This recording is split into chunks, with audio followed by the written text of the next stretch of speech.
There's a place between stories that most people try to rush through. It's uncomfortable, it's uncertain, it doesn't have a name or a clear direction.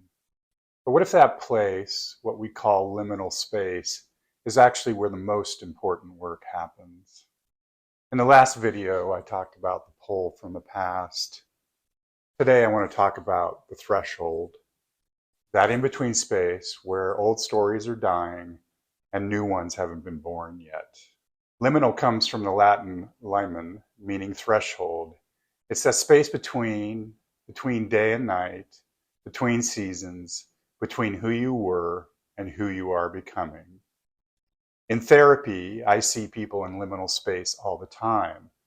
After a breakup, before they know how to be single, after leaving a job, before they know what's next, and after a loss, but before they understand what remains. Our culture hates liminal space. We want to fix, resolve, and move on. But what if the space between stories is where wisdom lives? The hardest part of liminal space isn't the uncertainty, it's our relationship to uncertainty.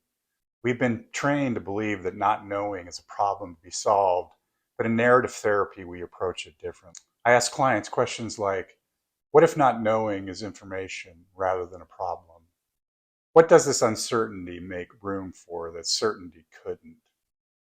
What wants to emerge in this space that wasn't possible in your old story? The goal isn't to eliminate uncertainty, it's to develop a different relationship with it.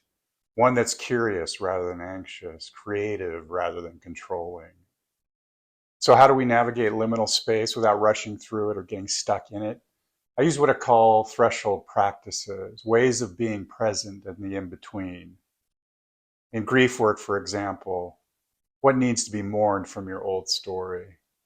What are you saying goodbye to, and what are you saying hello to?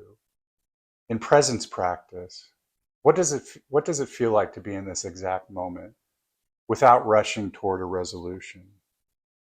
What information is available to you right now that you might be missing while planning for the future? Resource mapping. What skills, relationships, or values are traveling with you into this new chapter? What resources do you have for navigating uncertainty? Here's what I learned in my years of practice.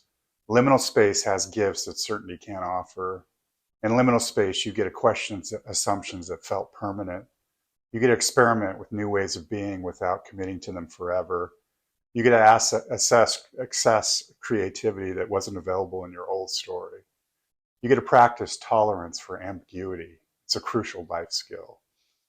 Most importantly, liminal space teaches us that we can be okay without knowing what comes next. If you're in liminal space right now, and honestly, most of us are in some areas of our lives, here are some questions to help you navigate. What story am I in the process of leaving behind? What story is trying to emerge even though I don't see it clearly yet? What do I need to support myself for not knowing?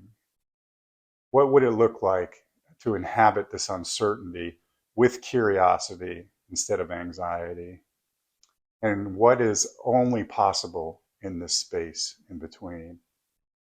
There's a kind of wisdom that can only be learned in liminal space. The wisdom of active waiting, not passive resignation, but engaged presence, not knowing what's next, but being deeply curious about what wants to emerge. Your story doesn't need to be figured out.